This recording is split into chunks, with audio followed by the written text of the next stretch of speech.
Tonight, we are going to wander through an alternate timeline, a gentle what-if that reshapes the world you know. A world where two giants of technology made opposite choices in a pivotal year. Where Apple chose precision and Nokia chose revolution. Where keyboards clicked and screens stayed smooth, but not in the way you remember. This is a story about 2007, a year when everything could have turned differently. When the philosophy of how we touch our devices, how we communicate, how we connect, could have followed another path entirely. It's a meditation on choice, on design, on the strange ways that hardware shapes human behavior. And tonight, as you settle into rest, we'll explore this parallel world together, letting the possibilities wash over you like waves on an unfamiliar shore. If you enjoy these quiet journeys into alternate realities, I invite you to like, subscribe, or share a thought below. It helps others find their way here too, one sleepy soul at a time. But for now, just breathe. Let your mind open to the strange and beautiful. Let's begin. In our reality, 2007 was the year everything changed. Steve Jobs stood on that stage in San Francisco, his trademark black turtleneck catching the light, and announced 3 revolutionary products: an iPod, a phone, an internet communicator. The audience laughed, then gasped when they realized it was all one device: the iPhone, a rectangle of glass and possibility that would reshape civilization itself. But in another timeline, in the version of events we're exploring tonight, that moment unfolded differently. The choices made in design laboratories in Cupertino and Espoo, Finland, diverged from the path we know. Small decisions, philosophical differences, moments where engineers and executives asked different questions and received different answers. The ripples from those choices spread outward like rings in water, transforming everything they touched. Before we step into that alternate 2007, let's remember what the world looked like then. The mobile phone landscape was dominated by physical buttons. BlackBerry devices ruled the business world with their satisfying QWERTY keyboards. Nokia was the undisputed king of mobile phones globally, selling nearly 40% of all devices worldwide. Their phones were durable, reliable, and came in dozens of form factors. Flip phones, slider phones, candy bar designs, each with tactile buttons that clicked and pressed with mechanical certainty. Apple was known for beautiful premium computers and the iPod, which had revolutionized music. But they were not a phone company, not yet. And Nokia, despite their dominance, was beginning to face questions. Smartphones were emerging. The Symbian operating system powered many high-end Nokia devices, but it was complex, sometimes clunky. There were whispers of change in the air, rumors of something new from the company in California that made those elegant white earbuds everyone wore. The tension between two philosophies was already present, even if most people didn't see it. On one side was the tactile world, the physical, the mechanical. Buttons you could feel in your pocket, keyboards you could type on without looking, devices with texture, weight, resistance. On the other side was the emerging vision of touch, of glass, of pixels dancing under fingertips, of interfaces that could transform, morph, become anything they needed to be. In our world, Apple chose glass. Nokia hesitated, then stumbled. But tonight, we explore the inverse. What if Apple's design philosophy, rooted in precision tools for professionals, led them toward the ultimate keyboard? What if Nokia, always willing to experiment, always playful with form, leaped into touch with both feet? Let's step across the threshold now, into that other 2007, and watch how everything unfolds differently. January 9th, 2007, the Moscone Center in San Francisco. Steve Jobs takes the stage for his Macworld keynote. The familiar ritual begins, the updates on Apple's success, the jokes, the building anticipation. But when the moment comes, when he reaches the revelation everyone has been waiting for, the words that emerge are not quite the ones we remember. Today, we're introducing 3 revolutionary products, Jobs says, and the audience leans forward. The first one is a widescreen iPod with touch controls. Applause. The second is a revolutionary mobile phone. Louder applause. And the third is a breakthrough internet communications device. The crowd is buzzing now, sensing something. Jobs smiles. An iPod, a phone, an internet communicator, an iPod, a phone. Are you getting it? These are not 3 separate devices. This is one device, and we are calling it iPhone Pro. The lights change. On the screen behind him, an image appears. It's beautiful, unmistakably Apple in its design. But it's not a smooth rectangle of glass. Instead, the bottom third of the device is occupied by a keyboard. Not a cheap plastic keyboard, but something else entirely. Brushed aluminum keys, each one individually machined, backlit from beneath. They have travel, real mechanical switches underneath. Above the keyboard is a screen, yes, but it's smaller than in our timeline, more modest. The device is thicker, heavier, more substantial in the hand. Jobs explains the philosophy. We're a company that makes tools for creative professionals, for people who create things, and creators need precision. They need to write emails, documents, code. They need to feel what they're typing. Touchscreens are great for viewing content, but when you're creating, when you're composing, nothing beats the precision of a real keyboard. He demonstrates. The keys click softly as he types, each press registering with tactile feedback. He scrolls using a small trackpad built into the keyboard area, or a scroll wheel on the side. The interface is efficient, minimal, designed around text input and productivity. There are some touch elements on the screen, yes, but they're secondary. The keyboard is the star, the point of interaction, the philosophy made physical.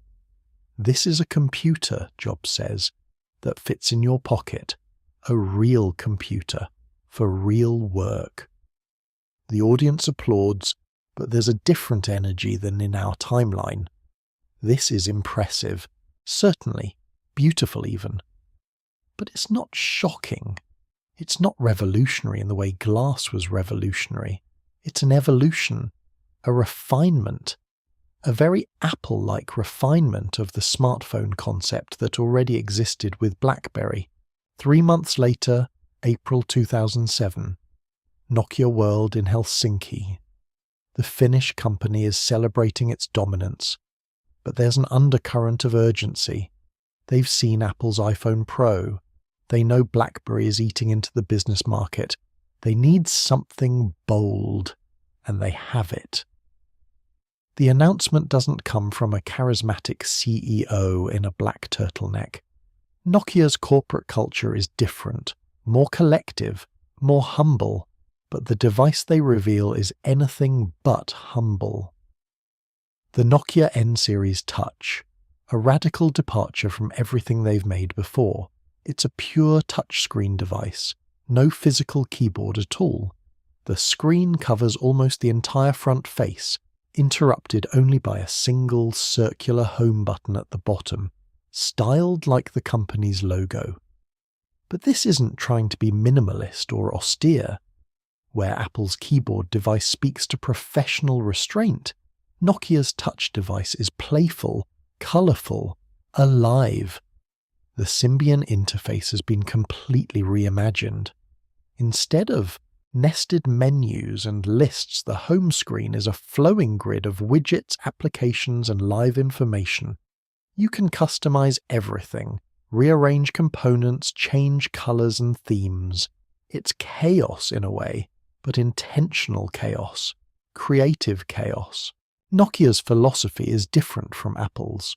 They're not making a tool for professionals. They're making a lifestyle device, a canvas for expression.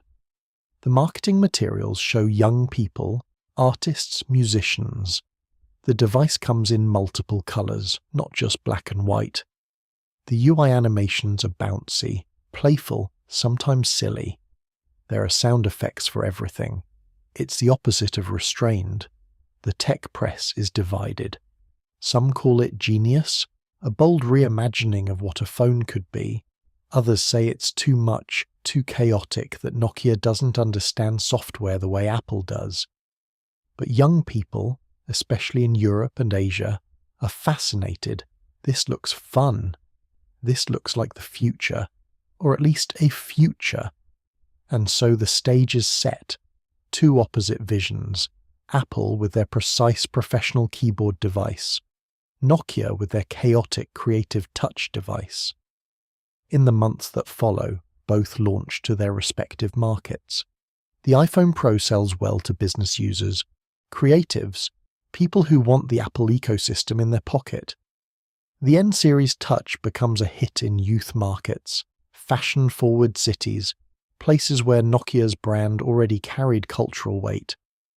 The world splits down a different seam than in our timeline, and everything that follows, everything about how we communicate, how we create, how we exist with our devices, begins to change in subtle and not so subtle ways.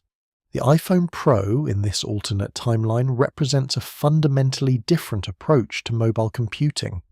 Where our timeline's iPhone was about removing barriers between you and content, about making the interface disappear into pure glass, the iPhone Pro is about making the interface more present, more tangible, more real.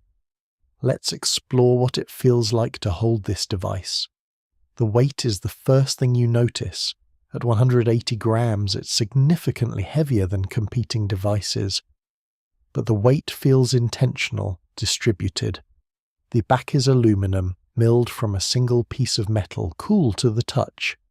The keyboard section is slightly recessed, each key sitting in its own precise socket. When you press a key, you feel a definite click, a tiny mechanical switch engaging beneath the aluminum cap. There's tactile feedback, a small vibration that confirms your press. It's satisfying in a way that virtual keyboards will never be. The screen above the keyboard is 3.2 inches, smaller than you might expect. It's not trying to be a window to infinite content. Instead, it's a carefully bounded workspace. The resolution is excellent, typical Apple attention to display quality, but the size imposes discipline. You can't mindlessly scroll for hours because the screen isn't designed for that. It's designed for focused tasks.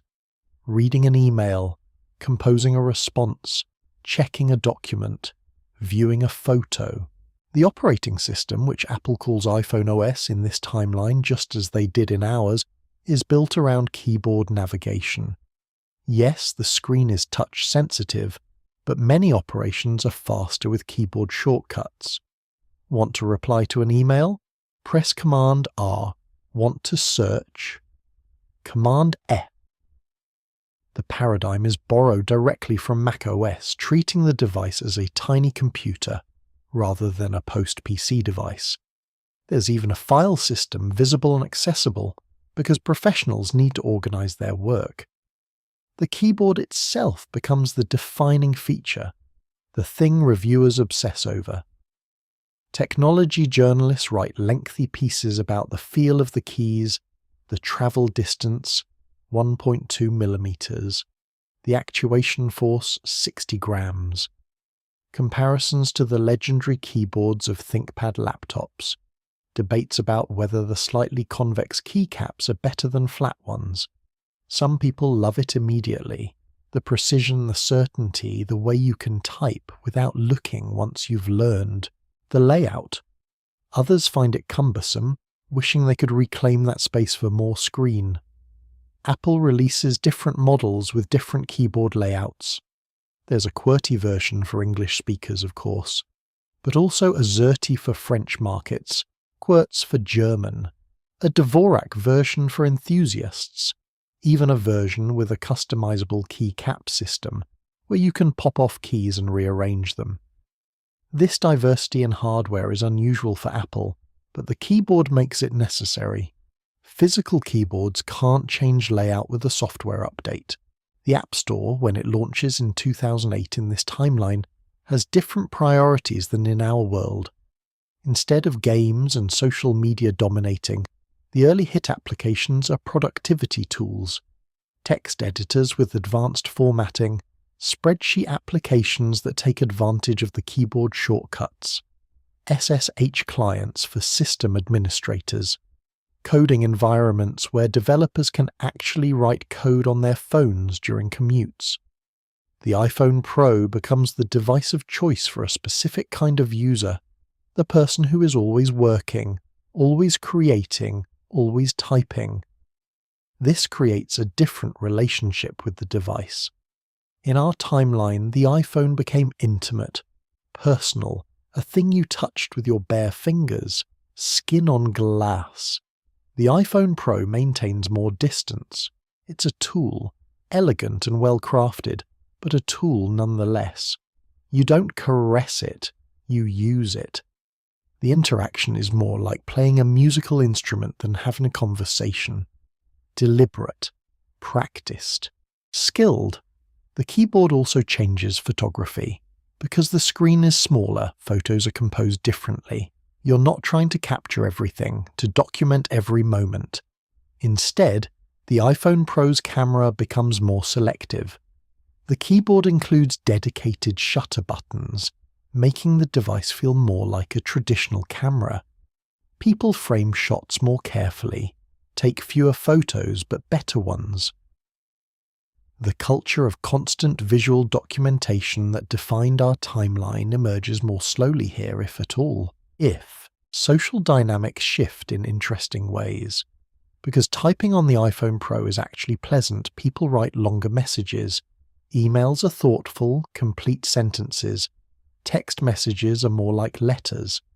The character limit of SMS feels more constraining, so people move to email for anything substantial. The brevity culture, the compression of language into emoji and abbreviations, doesn't take hold as strongly. People who own iPhone Pros are known for sending essays in response to simple questions. It becomes a bit of a joke, but also a point of pride. These are serious communication devices for serious people. Business users love it. BlackBerry faces stiffer competition in this timeline because the iPhone Pro offers everything BlackBerry does: excellent email, a great keyboard, security, plus the Apple ecosystem, better apps, and that unmistakable design quality. By 2009, you see iPhone Pros everywhere in corporate environments. Lawyers, consultants, executives all typing away on those backlit aluminum keys. But the device struggles to break out beyond its niche. Teenagers don't crave it the way they crave the iPhone in our timeline. It's too serious, too adult. The keyboard makes it feel like work, even when you're not working. Parents buy them for their kids thinking it will help with homework, and kids dutifully use them, but there's no desire, no emotional connection. The iPhone Pro is respected, admired even, but not loved. Not in that way that transcends utility and becomes identity. While Apple refined the smartphone into a professional tool, Nokia took a different gamble. The N-Series Touch represented not just a new device, but a complete reimagining of Nokia's identity. This was a company known for durability, for phones you could drop downstairs, for devices your grandmother could use. Now they were betting everything on touch, on software, on user experience in ways they'd never prioritized before. The N-Series Touch launched in June 2007, 3 months after the iPhone Pro. Where Apple's device was metal and precision, Nokia's was glass and plasticity. The front was dominated by a 3.7-inch touchscreen, larger than Apple's display. The back came in 6 different colours at launch: Nordic blue, sunset orange, forest green, Arctic white, midnight black, and a special edition in collaboration with Marimekko, the Finnish design house, featuring their iconic patterns. The device felt different in the hand. Lighter than the iPhone Pro at 135 grams, the edges were slightly rounded, comfortable, inviting touch. The screen had a coating that Nokia called silk gloss, which reduced fingerprints and felt warm somehow, less cold than typical glass. This was intentional. Nokia's design language in this timeline emphasizes the human, the tactile, the emotional connection between person and device. The interface is where Nokia truly diverged. Symbian OS had been completely rebuilt for touch, and the result was unlike anything else on the market. The home screen was alive with motion. Widgets danced and flowed, rearranging themselves based on what you used most. The weather widget showed animated clouds, rain, or sun. The music widget displayed album art that rotated like a carousel. The calendar widget showed upcoming events with color-coded categories that you could customize endlessly. Everything could be personalized, and we mean everything, not just wallpapers and ringtones, but the entire interface could be themed. Nokia released theme packs designed by Finnish artists, musicians, designers. You could download a theme that made your phone look like it was made of wood, or ice, or covered in graffiti. The app icons could be realistic, cartoonish, minimal, or photographic. Some people spent hours customizing their devices, making them expressions of personal style. The interaction design was playful. When you unlocked the phone, the lock screen didn't just fade away, it shattered like ice, or melted like snow, or scattered like leaves depending on your theme. When you opened an app, it bounced into view. When you closed it, it whooshed away. Some critics called this eye candy, dismissing it as superficial. But for users, especially younger users, it made the device feel alive, responsive, joyful. It was fun in a way that technology wasn't supposed to be fun. Nokia's approach to touch was also different from what Apple would have done. They embraced what they called forgiving touch. The interface had large touch targets, yes, but it also tried to interpret what you meant even if you weren't precise. If you touched near a button, it assumed you meant to press it. If you started scrolling but your finger drifted sideways, it followed your intent rather than stopping. This made the device easier for people who weren't used to touch screens, but it also meant the interface could feel loose, imprecise, especially to users coming from BlackBerry or the iPhone Pro. The keyboard was entirely virtual, appearing when you needed to type. Nokia offered multiple keyboard options: a traditional QWERTY layout, a T9-style keypad for those used to older Nokia phones, and an experimental swipe keyboard where you dragged your finger from letter to letter without lifting. This last option was ahead of its time and many users loved it, though it took practice to master. Because typing on glass was slower than on a physical keyboard, Nokia's messaging apps leaned into brevity. The interface suggested emoji, provided autocomplete, and made it easy to send quick, casual messages. This shaped communication differently than the iPhone Pro did. Where iPhone Pro users wrote emails, N-Series Touch users sent rapid-fire messages, conversations rather than correspondence. The culture that emerged was more conversational, more immediate, more emotionally expressive through emoji and images rather than through carefully composed sentences.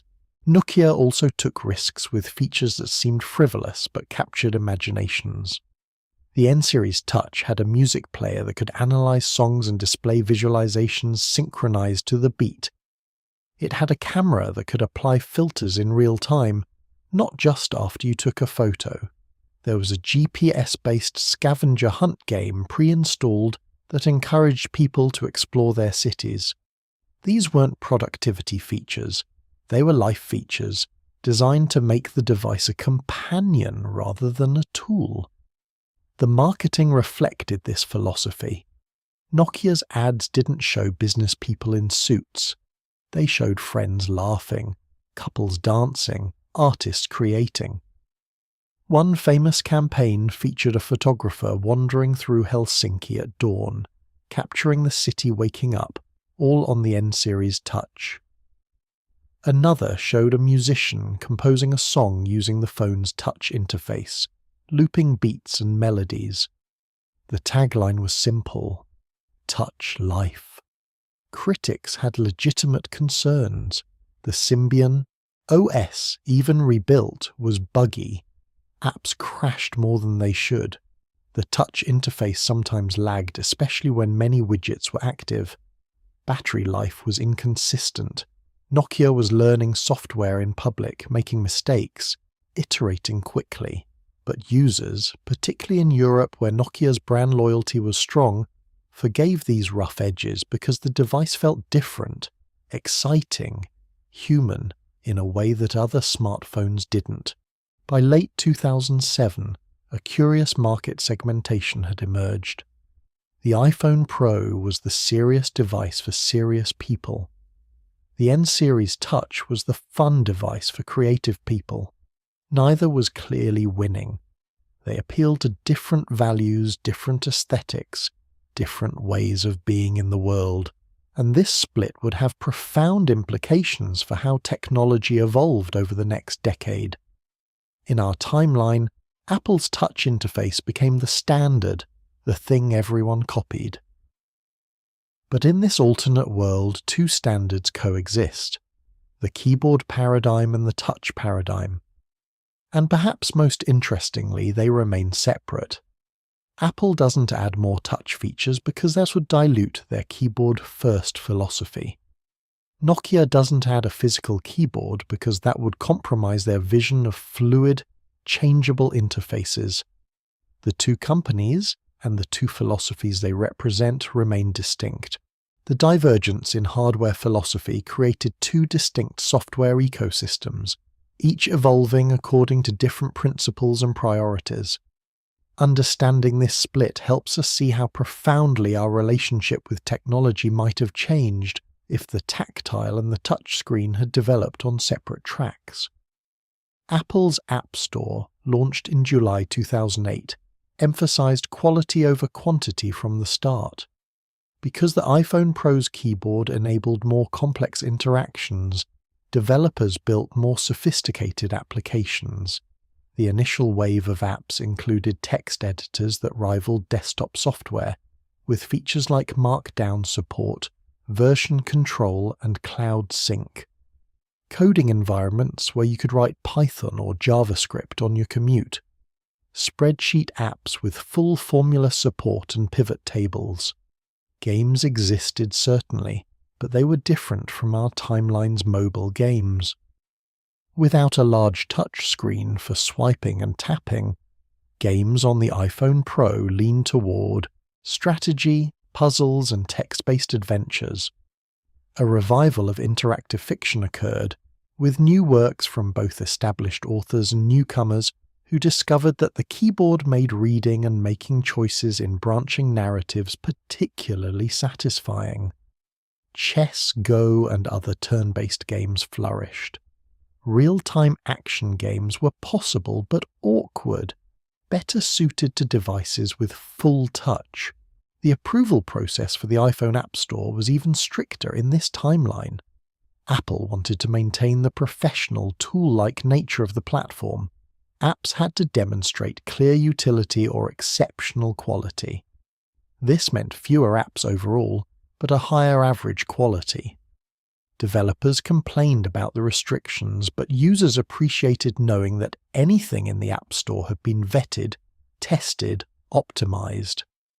The phrase, "there's an app for that," still emerged, but with a different connotation.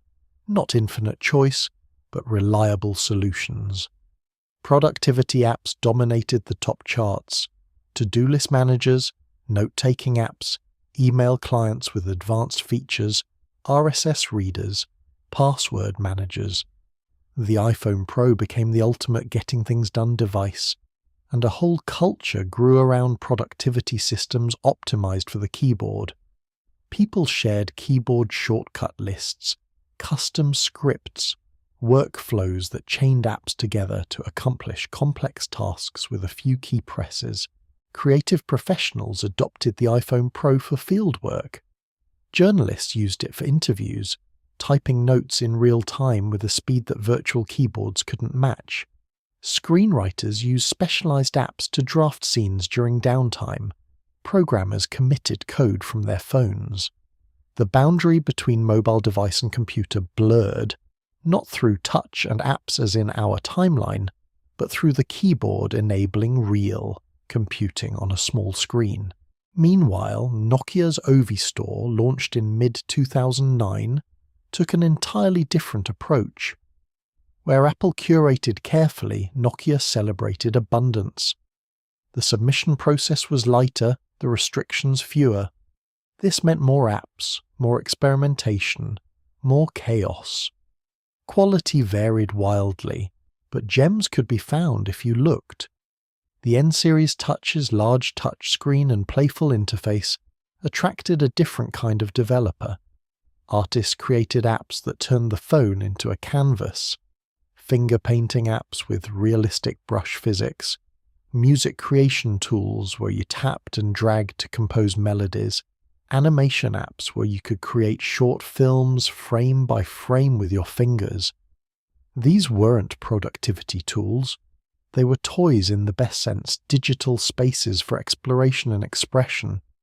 Social apps flourished on the N-Series Touch in ways they couldn't on the iPhone Pro. The camera and easy sharing made photo-based communication natural. An app called Moment let users take photos and add hand-drawn annotations, doodles, or text directly on the image with their fingers, then share them with friends. It became hugely popular in Europe and Asia, a precursor to Snapchat but with a more artistic, less ephemeral feel. Gaming on the N-Series Touch was more like gaming in our timeline.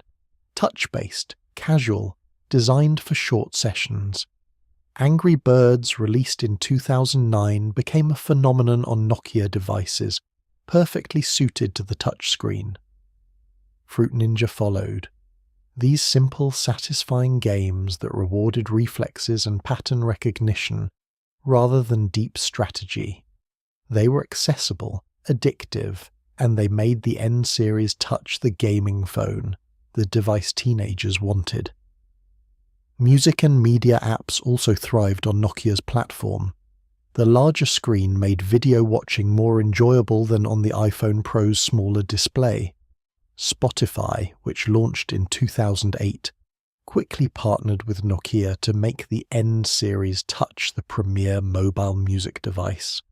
The touch interface made browsing playlists, discovering new music, and sharing songs with friends intuitive. Nokia's visualization features turned music listening into a visual experience, with screens pulsing and shifting in time with the beat. The division wasn't absolute, of course. Some apps appeared on both platforms, though often in different forms. Twitter, for instance, launched native apps for both the iPhone Pro and N-Series Touch, but they felt distinctly different. The iPhone Pro version emphasized keyboard shortcuts, threading, and text-heavy timelines, turning Twitter into a serious news and discussion platform. The N-Series Touch version emphasized images, quick reactions with emoji, and visual browsing, making Twitter feel more like a stream of moments than conversation. This split had interesting effects on which platform succeeded. Instagram, in our timeline, became one of the defining apps of the smartphone era. But in this alternate timeline, Instagram exists in a different form. On the N-Series Touch, it's similar to what we know: photo sharing with filters, a visual feed, double tap to like. It thrives there, becoming the dominant way people share visual moments. But on the iPhone Pro, Instagram never quite takes off. The smaller screen, the emphasis on text over images, the professional orientation of the user base, none of it aligns with what Instagram wants to be. There's a version for the iPhone Pro, but it feels like an afterthought, less used. Conversely, Medium, the blogging platform, finds its perfect home on the iPhone Pro. The keyboard makes writing long-form posts natural, even pleasant. Many iPhone Pro users maintain Medium blogs, writing essays during commutes, posting thoughts that might be tweets in our timeline but are here, developed into full articles. The reading experience on the smaller screen is actually quite good. Less distraction, more focus. Medium becomes the intellectual center of the iPhone Pro ecosystem, while visual platforms dominate on Nokia. By 2010, developers are making choices about which platform to prioritize, and those choices reflect what kind of app they're building. If it involves creation, content, or depth, iPhone Pro is the target. If it involves quick interactions, visual communication, or entertainment, N-Series Touch makes more sense. Some developers maintain versions for both, but the split in user experience means essentially building two different apps that happen to share a name and a backend. This bifurcation of the app ecosystem means that mobile computing diversifies rather than converges. In our timeline, touch became universal, and all mobile interfaces move towards similar patterns: swipes, taps, scrolling. But in this alternate world, two distinct modes of mobile interaction coexist, serving different needs, attracting different users, enabling different possibilities. The software landscape is richer in some ways, poorer in others. There's no single dominant paradigm, which means more experimentation but also more fragmentation. Developers complain about the extra work of supporting two fundamentally different interaction models. Users sometimes feel locked into one ecosystem or the other, unable to switch without losing their preferred apps and workflows. Yet this division also creates space for both modes to develop more fully than they might have otherwise. The keyboard interface on the iPhone Pro becomes more sophisticated, more powerful, more integrated over time. The touch interface on Nokia devices becomes more expressive, more fluid, more joyful. Neither compromises toward the middle, and in refusing to compromise, each becomes more distinctly itself. The divide between keyboard and touch doesn't just affect which apps people use. It fundamentally reshapes how people communicate, how relationships form, and what it means to be social in a digital age. Let's explore how social media evolves differently when half the world types and half the world touches. Facebook, already established by 2007, adapts to both platforms but takes on different characteristics on each. On the iPhone Pro, Facebook becomes more text-centric. Status updates are longer, more thoughtful. Because typing is easy, people share detailed thoughts about articles they've read, experiences they've had, ideas they're pondering. The newsfeed becomes almost literary, a stream of mini-essays from friends and family. Commenting is robust. People write paragraph-long responses, engaging in actual discussions. The smaller screen of the iPhone Pro also means photos are less prominent in the Facebook experience. They're there, certainly, but they're not the focus. The timeline is dominated by words. This creates a different culture around sharing. People post less frequently but more substantively. A Facebook post becomes something you craft, not something you dash off. The ease of the physical keyboard paradoxically leads to more care in composition, because you have the tools to express exactly what you mean. On the N-Series Touch, Facebook evolves toward visual communication. The larger screen makes photos central to the experience. Status updates are shorter, often just captions for images. The culture is more about sharing moments than sharing thoughts. The touch interface makes liking and reacting fast and easy. You tap quickly as you scroll through your feed, maintaining awareness of your social circle through ambient updates rather than deep reading. This split means that Facebook users on different platforms are having fundamentally different experiences of the same service. An iPhone Pro user might spend 20 minutes reading and responding to a single thoughtful post from a friend. An N-series touch user scrolls through dozens of updates in the same time, liking photos, leaving emoji reactions, maintaining a broader but shallower connection to more people. Twitter, launched in 2006, finds itself navigating this divide carefully. The 140-character limit works differently on each platform. On the iPhone Pro, it feels constraining but creative, like writing haiku. Users become skilled at compression, packing meaning into brief bursts. Thread culture develops early and robustly. People write 20-tweet threads that are essentially blog posts, taking advantage of the keyboard to compose complex arguments across multiple tweets. On the N-series Touch, Twitter becomes more ephemeral and visual. Photos tweet with short captions dominate. The platform introduces features like emoji reactions earlier in this timeline because they work so well with touch. Quote, tweeting becomes more visual. You screenshot a tweet and draw annotations on it before sharing, a feature that doesn't exist in our timeline but thrives here. Twitter on touch becomes rapid, reactive, emotional. This creates two Twitter cultures that sometimes struggle to understand each other. Keyboard Twitter is argumentative, textual, focused on ideas and debate. Touch Twitter is expressive, imagistic, focused on vibe and feeling. They're using the same service but experiencing different mediums. Conflicts arise when these cultures collide. Keyboard users accusing touch users of superficiality. Touch users finding keyboard users exhausting and over-serious.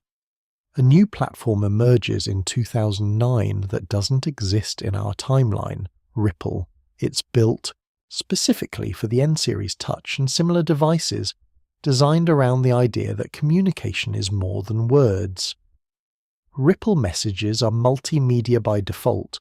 You can include sketches, voice notes, photos, music clips, and text, all in a single message that flows together. The interface is entirely gestural. You swipe to navigate, pinch to condense, spread fingers to expand. Ripple becomes massive in markets where Nokia dominates, Europe, India, parts of Asia. It's particularly popular among younger users who feel that text-based communication doesn't capture the richness of what they want to express. A Ripple message might include a photo from your day, a doodle showing how you're feeling, a song that captures your mood, and a brief voice note explaining it all. It's more like sharing experience than sharing information. The platform struggles to make an iPhone Pro version because the keyboard-focused interface doesn't align with Ripple's philosophy. They eventually release a stripped-down version that's mostly text and photos, but iPhone Pro users largely ignore it. Ripple remains a Nokia phenomenon, and its existence widens the communication gap between the two ecosystems. Blogging evolves differently as well. In our timeline, mobile killed long-form blogging as people shifted to quick social media updates. But in this alternate world, the iPhone Pro keeps blogging alive and even reinvigorates it. The keyboard makes writing actual blog posts from your phone practical, even pleasant. Platforms like WordPress release sophisticated iPhone Pro apps that include formatting tools, image placement, even basic HTML editing.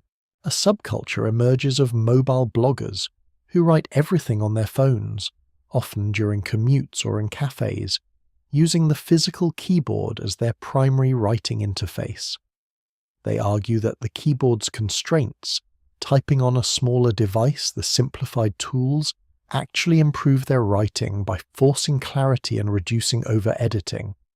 Some successful writers in this timeline credit the iPhone Pro keyboard with their productivity, claiming they write more on their phones than they ever did on computers. Meanwhile, on the N-Series Touch and similar devices, blogging becomes more visual and mixed media. Platforms like Tumblr thrive, where posts blend images, short text, and reblogged content into aesthetic collages. The touch interface makes curating these visual collections natural. Users create elaborate themed blogs, mood boards, and photo essays that are more about visual communication than written arguments. Dating apps also diverge. Tinder, in our timeline, revolutionized dating with its swipe interface. In this alternate timeline, Tinder exists but looks different on each platform. On the N-Series Touch, it's similar to what we know. Swipe right for yes, left for no, photos first. The quick judgment, the visual focus, the game-like interaction all work perfectly with touch. But on the iPhone Pro, Tinder is less successful. The smaller screen makes photos less impactful. The keyboard-first interface makes swiping feel awkward. Instead, a different dating app rises to prominence on the iPhone Pro. Conversation. It's built around text from the start. Profiles are primarily written descriptions, almost like personal ads from earlier eras. You browse through written profiles, and if you like what you read, you send a message. First impressions are made through words, not images. This creates different dating cultures on the two platforms. N-Series Touch users might go on dates with people they find physically attractive and then discover compatibility. iPhone Pro users discover intellectual or emotional compatibility through writing, and then meet to see if physical chemistry matches. Neither is better, but they're profoundly different approaches to the same human need for connection. The split also affects how news spreads and how information flows through society. iPhone Pro users tend to engage more deeply with news stories, reading full articles, sharing thoughtful commentary. The keyboard makes it easy to write responses, to engage in debates, to fact-check and discuss. News consumption on the iPhone Pro is active, engaged, sometimes exhausting. On the N-Series Touch, news is more ambient and visual. People see headlines, maybe watch a video, react with an emoji, and move on. Information spreads faster, but with less depth. Visual misinformation, doctored photos, misleading infographics, is more effective on touch platforms because the quick scrolling and image focus make critical evaluation harder. Text-based misinformation finds more resistance on keyboard platforms because the culture of reading and responding means false claims get challenged more quickly. This doesn't mean one platform is more informed than the other exactly. iPhone Pro users might understand issues more deeply, but follow fewer topics. N-Series Touch users might have broader awareness but shallower understanding. Both groups are confident they're well-informed, and both groups sometimes miss important things the other sees clearly. By 2012, 5 years after the divergence, the social media landscape is fundamentally different from our timeline. There's no single dominant mode of communication. Instead, there are parallel streams, the textual and the visual, the deep and the broad, the keyboard and the touch. People sort themselves into these streams based on temperament, values, and what kind of connection they seek. Families split across platforms. Parents who value thoughtfulness gravitate to iPhone Pros and text-heavy communication. Their children, wanting speed and visual expression, choose N-series touch devices and image-based apps. Holiday gatherings feature gentle teasing about different communication styles, but also genuine confusion when these different digital languages try to translate. The divergence of Apple and Nokia into opposite philosophies creates a market structure unlike anything in our timeline. Instead of the iPhone rapidly dominating and everyone else scrambling to copy it, a real competition emerges between two distinct visions of mobile computing. Let's explore how the industry evolves when touch and tactile both stake legitimate claims to the future. By late 2008, the market has settled into three clear segments. At the top end, Apple's iPhone Pro dominates among professionals, creatives, and people who prioritize productivity. In the middle and creative segments, Nokia's N-series Touch competes aggressively, especially strong in Europe and Asia. And at the lower end, traditional feature phones from Nokia, Samsung, and others still serve billions of users who don't need or can't afford a smartphone. BlackBerry, which dominated business phones in our timeline before the iPhone destroyed them, has a more complex fate here.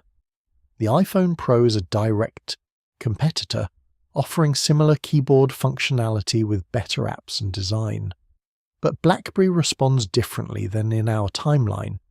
Instead of trying and failing to copy touch, they double down on what they do well: keyboards, email, messaging, security. BlackBerry releases the Bold series, which offers even better keyboards than the iPhone Pro somehow.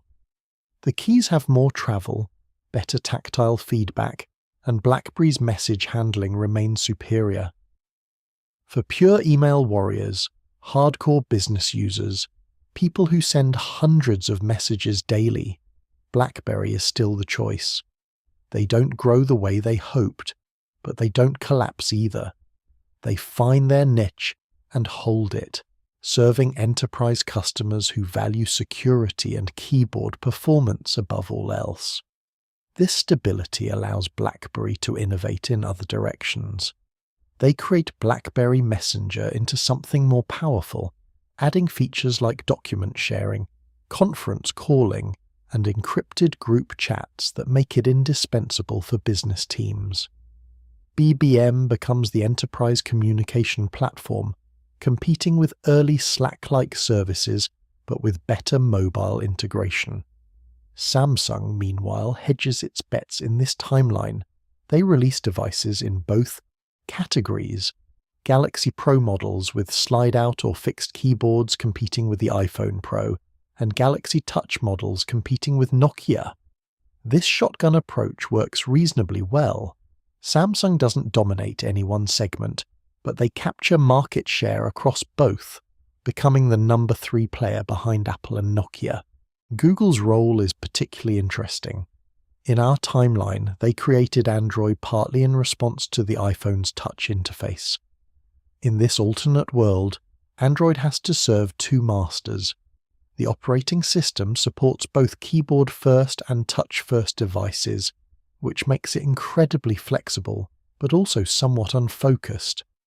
Android becomes the platform for manufacturers who want to experiment with different form factors: slide-out keyboards, swivel screens, dual-screen devices with a keyboard on one side and touchscreen on the other.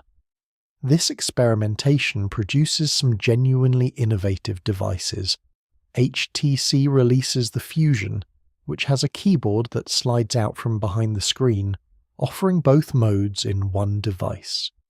It's thick and complex, but power users love having both options. Motorola brings back the Razr brand with ultra-thin keyboard phones that are fashion statements as much as communication devices. LG experiments with e-ink secondary screens for reading while preserving battery life. The market fragments more than in our timeline, but this fragmentation is creative rather than chaotic. Different manufacturers serve different needs, and users have genuine choices based on how they want to interact with technology, rather than just brand preference or price point. Microsoft, which struggled and failed with Windows Phone in our timeline, has a different trajectory here. They focus entirely on keyboard devices, creating Windows Mobile 7 as a premium OS for keyboard phones. It's not as elegant as Apple's iOS, but it's more powerful, with better integration with desktop Windows, advanced multitasking, and a file system that professionals appreciate. Windows phones capture a small but stable share of the enterprise market, positioned between iPhone Pro and BlackBerry. The tablet market emerges differently as well. Apple releases the iPad in 2010, just as in our timeline, but it's a pure touch device, their first. This is a strategic decision. The iPhone Pro serves keyboard users. The iPad serves everyone else, including iPhone Pro users who want a larger screen for consumption. The iPad is positioned as a complementary device, not a replacement for laptops or smartphones. The iPad's success is massive, validating touch for larger screens even as Apple maintains keyboards for phones. This creates an interesting dynamic where Apple users might have an iPhone Pro for mobile productivity and an iPad for media consumption and casual computing. The devices work together but serve different needs. Nokia responds with their own tablet, the N-Tab, which doubles down on their playful creative philosophy. It comes with a stylus for drawing and handwriting, supports multi-user widgets for collaborative creativity, and positions itself as a canvas rather than a consumption device. It's less successful than the iPad commercially, but it finds devoted users among artists, designers, and educators. By 2013, 6 years after the divergence, the hardware market looks radically different from our timeline. There's no clear winner, no dominant design. Instead, there's a diverse ecosystem where keyboard phones, touch phones, tablets, and hybrid devices all coexist. Market share is more evenly distributed. Apple might have 25% globally, Nokia 22%, Samsung 18%, with the rest divided among BlackBerry, Microsoft, Google's own Nexus devices, and others. This diversity has consequences. Innovation happens on multiple fronts simultaneously. Battery technology improves faster because keyboard devices don't require processors as powerful as touch devices need for smooth animations, allowing more energy to go to battery life.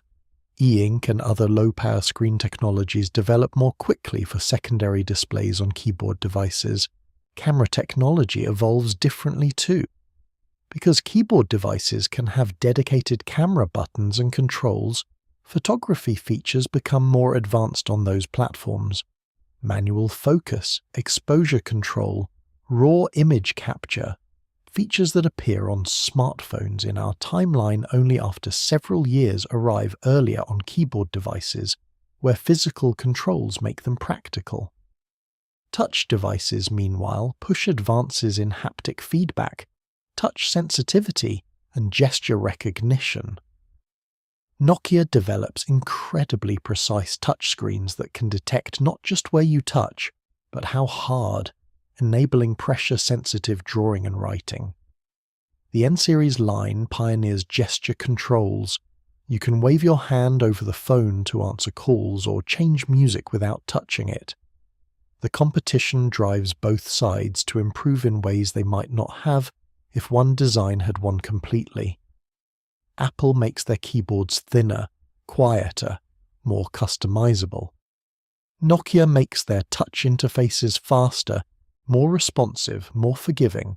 The market benefits from this ongoing innovation race. The divided technological landscape doesn't just affect what devices people buy. It shapes culture, relationships, behavior, and identity in profound ways. Let's explore how society evolves when two distinct modes of digital interaction coexist and compete. In schools and universities, the divide becomes immediately visible. By 2010, students are split between those who take notes on iPhone Pros with their keyboards and those who handwrite notes and photograph them with their N-series touch devices. Some professors ban smartphones entirely, unable to tell if students are taking notes or playing games.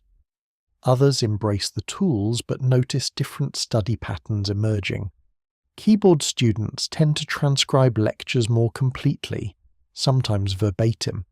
This helps them capture information but may reduce comprehension during the lecture itself. They're recording rather than processing. Touch students take fewer notes, sometimes just photos of important slides or diagrams, which forces them to pay more attention in the moment. But they may remember less later without those detailed notes to review. Research emerges studying these different learning styles. Some studies suggest keyboard note-taking leads to better recall of specific facts. Others suggest touch-based visual note-taking leads to better understanding of concepts and relationships. Educators debate which approach to encourage, or whether both should be taught as complementary skills. In workplaces, the division often follows departmental lines. Marketing and design teams gravitate toward Nokia devices with their visual tools and creative apps. Engineering and finance departments prefer iPhone Pros and Blackberries for their keyboards and productivity focus. This creates communication challenges when teams need to collaborate across these different platforms and interaction styles. Some companies try to standardize on one platform or the other. Consulting firms and law offices often mandate iPhone Pros or Blackberries, wanting the professional image and keyboard efficiency. Advertising agencies and design studios provide N-series touch devices to employees, embracing the creative tools and visual communication. But companies that need both kinds of thinking, traditional businesses undergoing digital transformation, for instance, struggle with maintaining two separate ecosystems. The generational divide that emerged in our timeline around technology adoption plays out differently here is not simply that younger people are more comfortable with technology. Instead, there's a split in how different generations prefer to interact with it. Boomers and older Gen Xers who are comfortable with computers often prefer keyboard devices, seeing them as more real and professional. Millennials and younger users gravitate toward touch, finding it more intuitive and expressive. But this isn't a clean divide. Plenty of young people choose keyboards because they write a lot. Aspiring writers, journalists, bloggers, and plenty of older users embrace touch, particularly artists, photographers, and creative professionals who appreciate the visual tools. The split is more about use case and temperament than pure age. This creates interesting family dynamics. Parents and teenagers might use completely different platforms, leading to genuine communication barriers. A parent might send a thoughtful, multi-paragraph email from their iPhone Pro. The teenager responds with a ripple message that includes photos, emoji, a voice note, and a brief text. Neither fully understands the other's communication style. It's like they're speaking different dialects of the same language. Social status markers evolve around these devices in complex ways. In professional contexts, having an iPhone Pro signals seriousness, competence, that you're someone who does real work. In the creative contexts, it can signal that you're old-fashioned, uptight, not visually oriented. The N-series touch is fashionable, creative, fun in some circles, but might seem unprofessional or frivolous in others. This creates interesting code-switching behavior. Some people own both kinds of devices, using the iPhone Pro at work and the N-series touch in their personal life.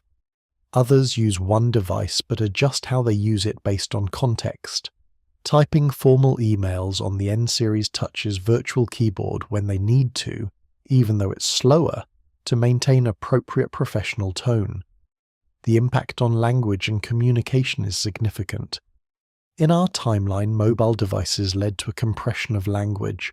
Text became shorter, emoji became more prevalent, everything became more casual. That happens in this timeline too, but only on touch platforms. Keyboard platforms maintain and even reinforce more formal, complete communication styles. This means language is fragmenting along technological lines. There's keyboard English, which uses full sentences, proper punctuation, and complex vocabulary. And there's touch English, which is more compressed, visual, emoji-heavy. Young people become fluent in both, switching between them based on who they're talking to and what platform they're using. But the styles are distinct enough that linguists study them as separate registers. The impact on attention and cognition is hotly debated in this timeline, just as in ours, but the debates are different. In our timeline, concerns centered on constant scrolling, infinite feeds, the attention economy. Those concerns exist in this alternate world too, but primarily around touch platforms. The larger screens, the smooth scrolling, the visual content, they create the same addictive patterns we know from our timeline. Keyboard platforms have different concerns. The ease of typing leads to information overload through text. People are accused of being too online, not because they're scrolling endlessly, but because they're reading and writing constantly. Email overload, message fatigue, the feeling that you need to respond thoughtfully to everything.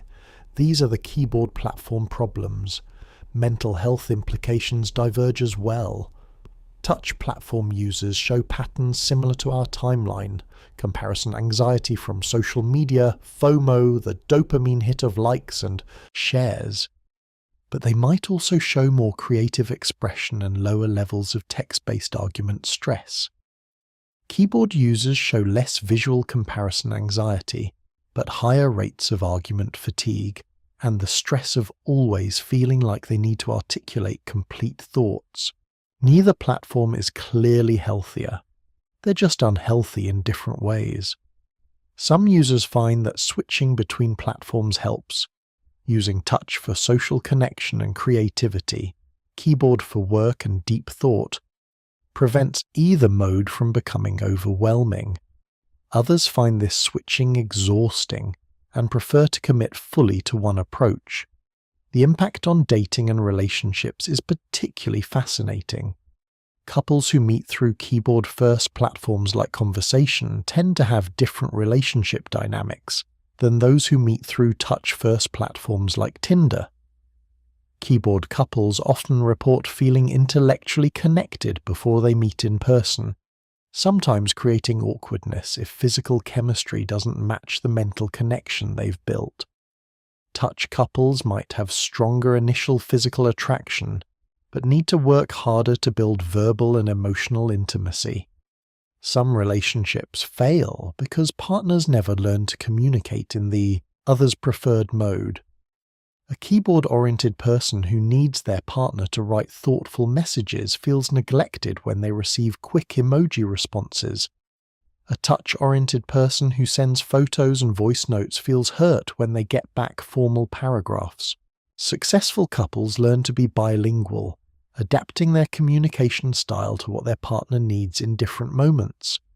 This requires more effort than in our timeline, where everyone converged on touch-based communication.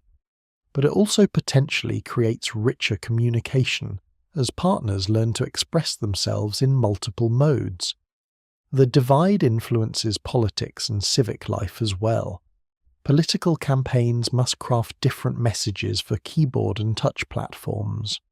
On iPhone Pro and similar devices, detailed policy positions, long-form essays, fact-checked arguments perform well. On N-Series Touch and similar devices, visual memes, short videos, emotional appeals are more effective. This creates a strange dynamic where the same candidate might be popular on one platform and unpopular on another, not because of different policies but because of different communication styles. Politicians who are good writers and logical arguers do better with keyboard users. Those who are photogenic and emotionally expressive do better with touch users. News media adapts by creating different content for different platforms. The New York Times might publish 2,000-word analysis pieces optimized for keyboard reading, while also creating visual explainers for touch platforms. Neither is a summary of the other, they're genuinely different approaches to the same story. This dual approach might actually create a more informed citizenry in some ways. People who prefer depth can get it through keyboard platforms. People who prefer breadth and visual understanding can get that through touch platforms. And people who use both get multiple perspectives on the same events. But it also creates filter bubbles where keyboard users and touch users literally see different versions of reality, presented through different media formats that emphasize different aspects of the same events. By the mid-2000s, the cultural landscape is profoundly shaped by these technological divisions. They're not the only divisions in society.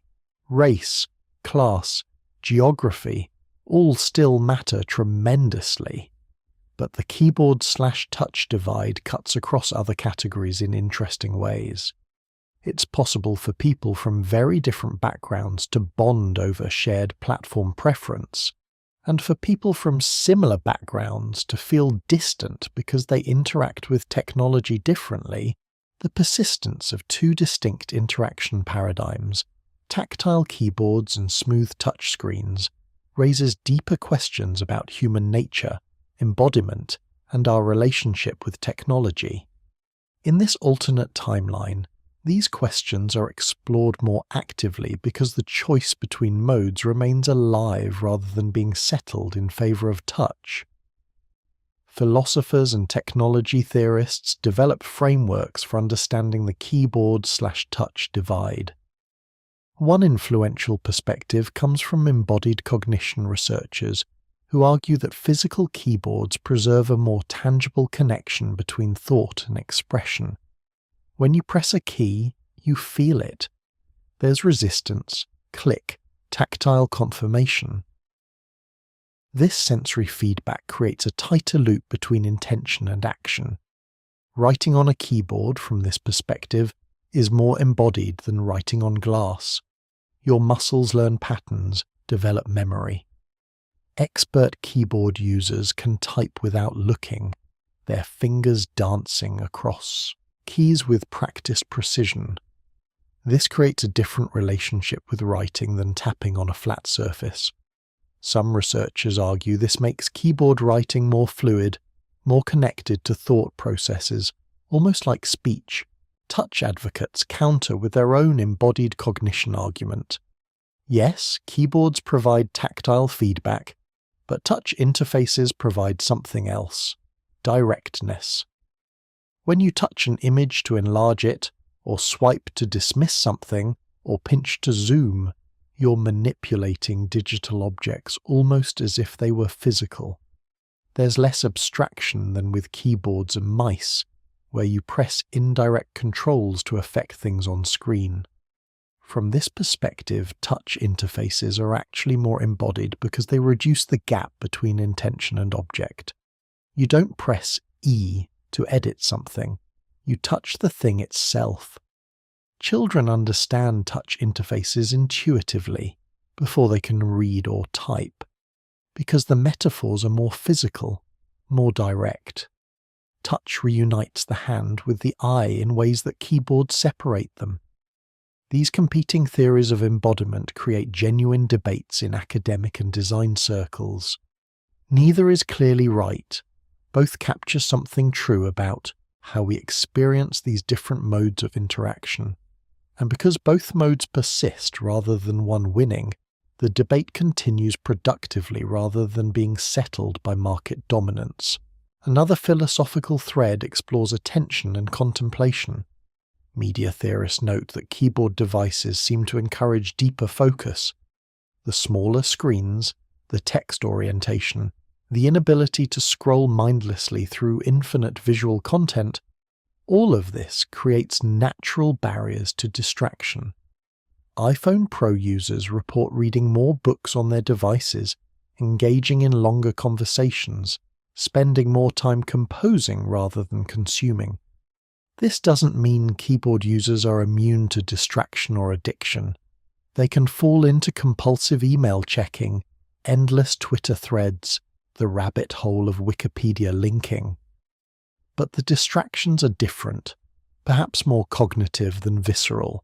You can waste hours reading, but you're still reading, still processing language, still engaged in a relatively high cognitive load activity. Touch devices, meanwhile, make consumption frictionless. Scroll, swipe, tap, repeat. The visual nature of the content means you can process it faster, which means you can consume more of it. This creates the infinite feed problem, this sense that there's always more to see, that you might miss something if you stop. The cognitive load is lower, which makes it easier to zone out, to scroll without thinking. Some critics argue this makes touch platforms inherently more addictive and less conducive to thoughtful engagement. Defenders counter that not everything needs to be deep engagement. Sometimes you want to relax, to browse, to take in visual beauty without analyzing it. Touch platforms are better for decompression, for creativity, for the kind of diffuse attention that leads to insight and connection. This raises questions about what we value in our relationship with technology. Should devices encourage focus and productivity? Or should they enable play, creativity, relaxation? The keyboard/touch divide maps onto this question, with neither side clearly superior because the values themselves are in tension. Writers and artists find themselves on different sides of these debates based on their medium and process. Novelists and journalists often prefer keyboards, finding that the tactile feedback and text focus help them compose. Visual artists, photographers, and designers gravitate toward touch, appreciating the direct manipulation and visual tools. But there are exceptions.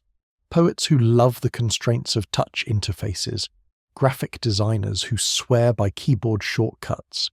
The persistence of both modes creates space for people to choose based on how they think and work, rather than everyone being forced into a single paradigm. This is healthier in some ways than the touch monopoly of our timeline, where if you prefer keyboards, you're simply out of luck on mobile devices. But it also prevents the universal design language that touch created in our world, where everyone learns the same basic gestures regardless of platform or device. Accessibility advocates have mixed feelings about this timeline. Physical keyboards are wonderful for people with certain disabilities. The tactile feedback helps blind users. The precise key presses help those with motor control issues.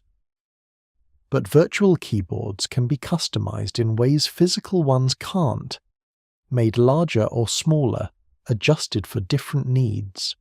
Similarly, touch interfaces can be more accessible for some users, but less for others. The dual-platform world means more options, which is good, but also more fragmentation of accessibility solutions. Developers have to ensure apps work well with both keyboard navigation and touch gestures, which is more work but also more inclusive. Neither platform is universally more accessible, they're just accessible for different people in different ways. Let's imagine where this alternate timeline would be in 2026, nearly 2 decades after the divergence. How has the keyboard/touch split evolved? What does the technological landscape look like? And what might we learn by comparing it to our reality? By 2026, both paradigms have matured and refined themselves. Apple is on the iPhone Pro 15, featuring keyboards so thin and precise they seem almost impossible. The keys barely protrude from the surface, yet they still offer tactile feedback through advanced haptics and mechanical microswitches. The screen above has grown larger over generations but remains secondary to the keyboard. The device is a masterpiece of miniaturization, fitting a full computer experience into a pocketable form. Nokia, which in our timeline was acquired by Microsoft and eventually faded, has survived and even thrived in this alternate world. The N-Series Touch 12 is their latest flagship, featuring a screen that curves at the edges, practically no bezels, and touch sensitivity so advanced it can detect not just where and how hard you touch, but your skin conductivity, temperature, even your emotional state through micro-tremors in your fingertips. The interface is fluid, beautiful, almost alive. The market has stabilized into rough thirds. About 35% of smartphones globally use keyboard-first interfaces, Apple, BlackBerry, some Android devices.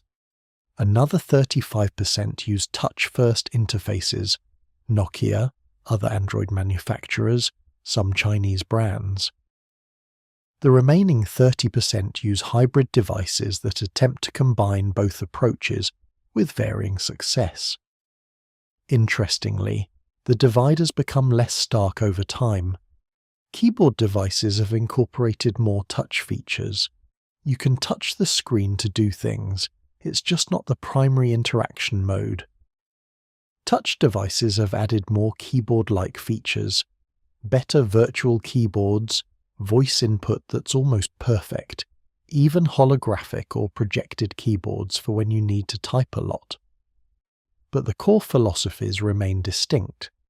Apple users still primarily type on physical keys and think of their devices as portable computers. Nokia users still primarily interact through touch and think of their devices as personal canvases. The convergence is around the edges, not at the core. Social media has largely consolidated around platform-agnostic services that work differently on each device type, but share back-end infrastructure. There's a service we might recognize as similar to our timeline's TikTok, but it manifests very differently. On touch devices, it's vertical videos you swipe through, much like in our world.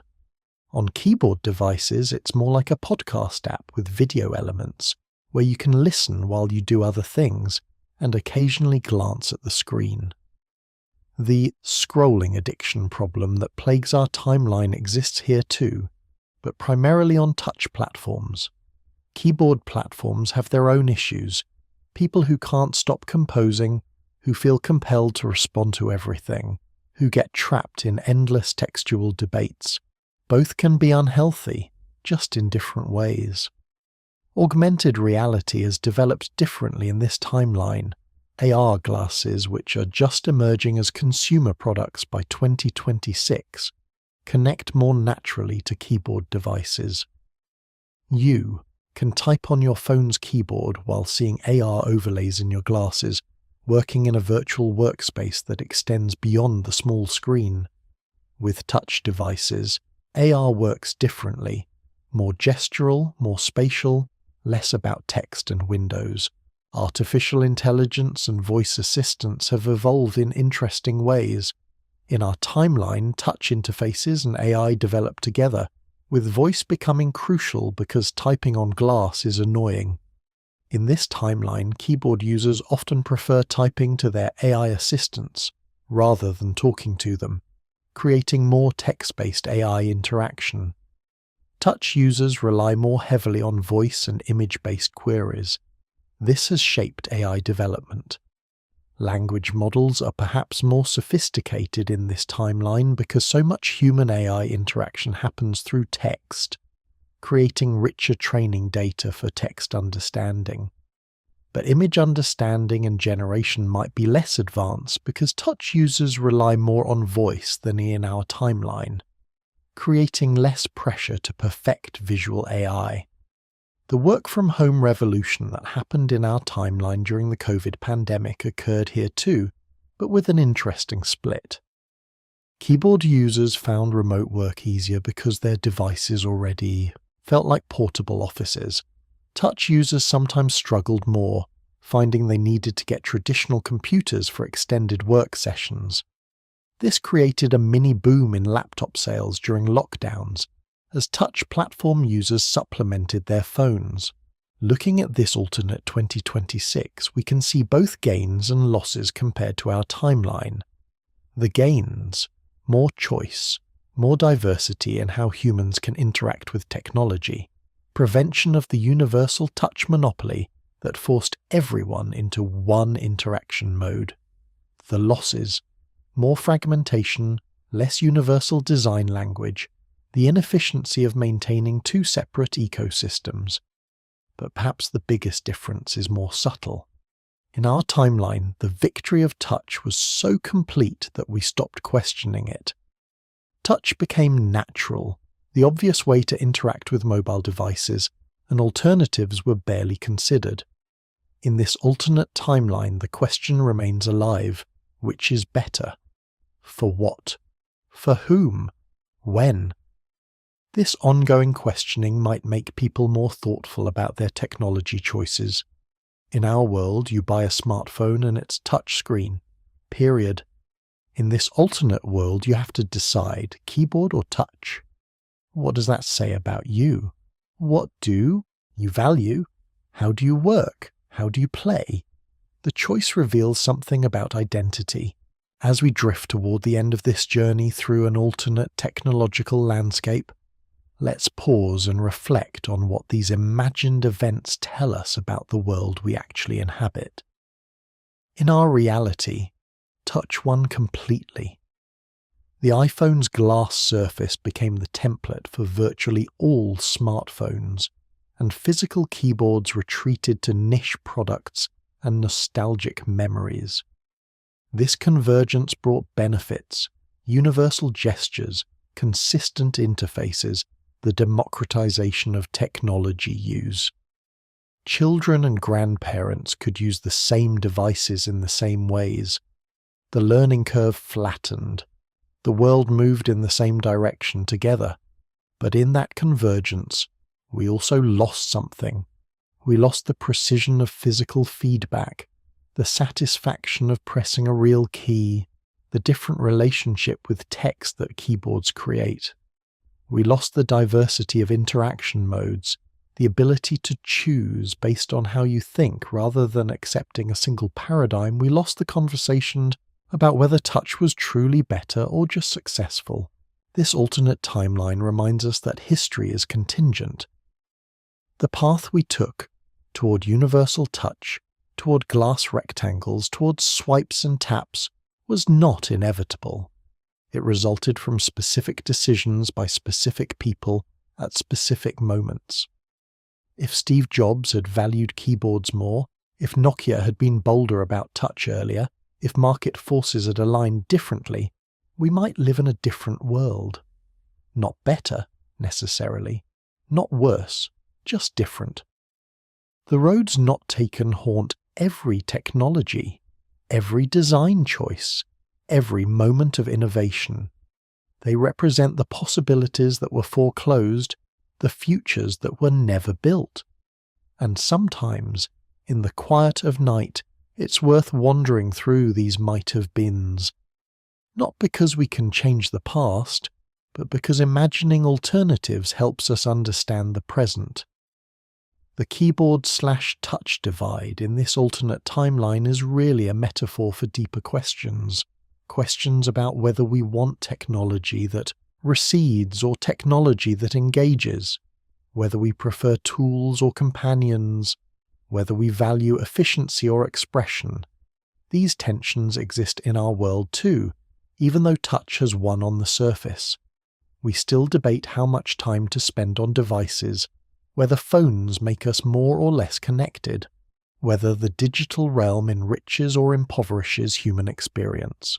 Maybe the lesson from this thought experiment is not that keyboards should have won instead of touch. Maybe it's that both modes have merit, both serve human needs in different ways, and the triumph of one over the other represents a narrowing rather than a progression. In an ideal world, we might have kept both. We might have preserved choice. Or maybe the lesson is simpler.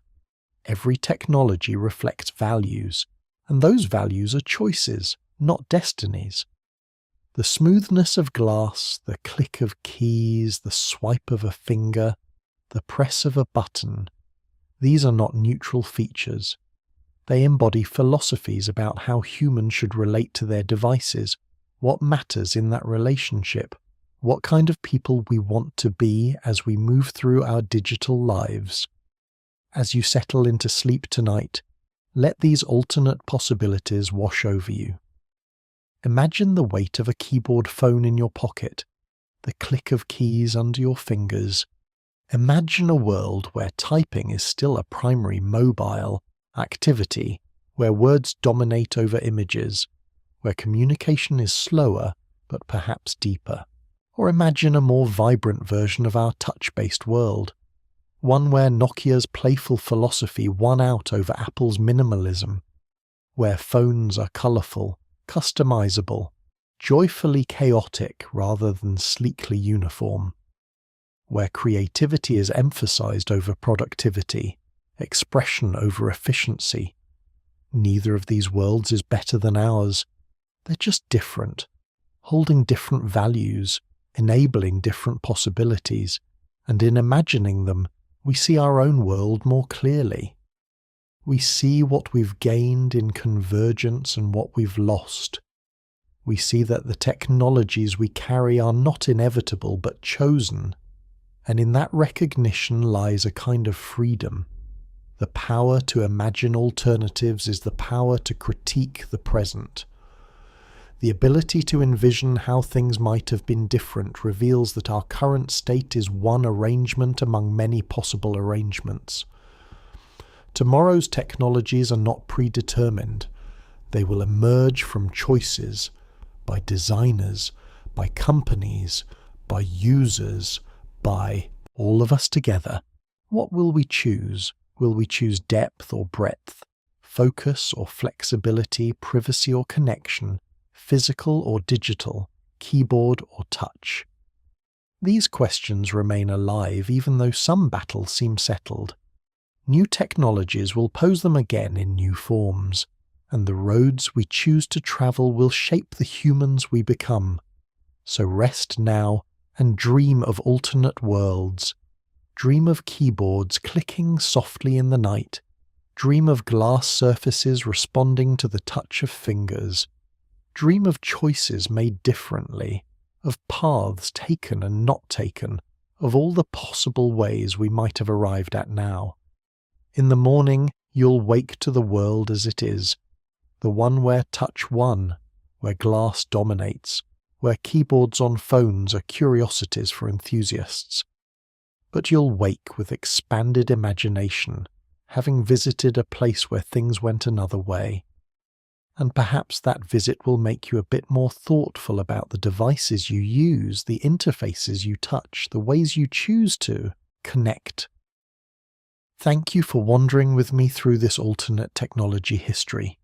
If you enjoyed this journey into a different timeline, I invite you to like, subscribe, or share your thoughts below. It helps other curious minds find their way here, one sleepy soul at a time. But for now, let it all drift away. Let the keyboards and touchscreens fade. Let the what-ifs become dreams. Close your eyes, breathe deeply, and allow sleep to carry you into whatever worlds await. Good night.